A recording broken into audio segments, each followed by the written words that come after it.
And thanks to Mari for her report. And later this morning, we're going to be taking you there live to Trump's convening of the Board of Peace in D.C. And joining us now from Israel with a preview is David Wurmser. He's an analyst for Middle East Affairs with the Center for Security Policy. David, thank you for joining us this morning. Your expectations for today's initial Board of Peace meeting in D.C.? Well, I think I have limited expectations, but also some. I'm impressed with some of the vision behind it.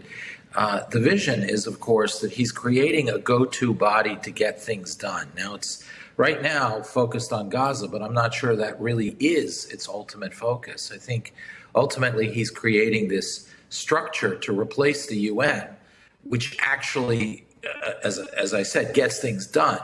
Now, as far as the expectations in Gaza, there I'm much more pessimistic. Gaza is not disarmed, and Hamas still says they won't disarm, and there's no structure that will disarm Hamas other than the Israeli army at this point out over the horizon. So it's very difficult to create a positive investment structure in Gaza until that happens. So I think there will be commitments made, and they are still, though, going to remain theoretical until after the next phase of Gaza transitions. And unfortunately, I doubt that that will be through diplomacy. That may be in a month or two with the Israelis finishing the job with Hamas, disarming them.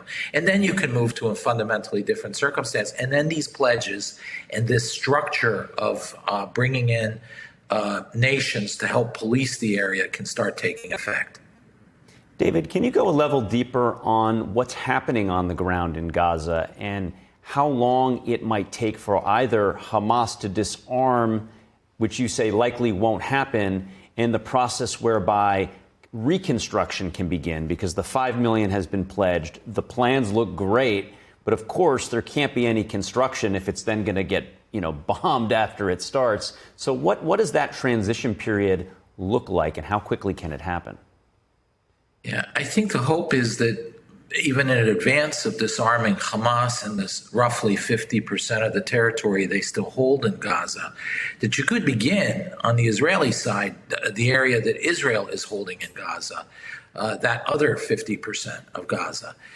The only problem is that, as we see every day, Hamas is trying to conduct attacks against Israeli soldiers. They still have tunnels that operate, tunnels that go under the line. Just 2 days ago, 12 terrorists showed up trying to kidnap and attack Israeli soldiers on the other side of the line. So even though Israel has full control of that 50%, it's still a dangerous war zone, and that will make it difficult, even in that half, to begin to construct. Now, that is the expectation of the United States, that perhaps in at least that half you start construction.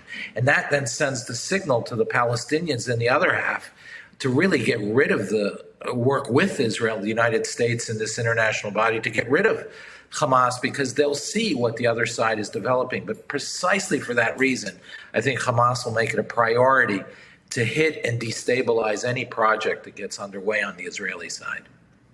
Yeah, clearly a delicate balance there. I do want to move to the structure of the Board of Peace and get your view on it, because by all measures, the right participants for Gaza reconstruction are there. You have Israel, you have Jordan and Egypt, you have Turkey, Saudi Arabia, the UAE, Qatar. The Muslim world is represented. What's not represented in any meaningful showing is the rest of the U.S. Western allied world.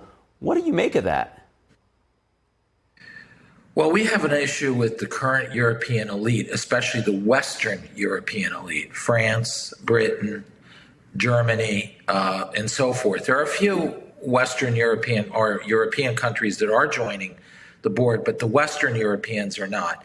And that, I think, is a function more of American-European relations at the moment than it is about what this Board of Peace will eventually be. Eventually, this Board of Peace, if it's going to really replace the UN, has to avoid the ills of the UN. And the ills of the UN is that it's essentially a body dominated by countries who are not interested in stability.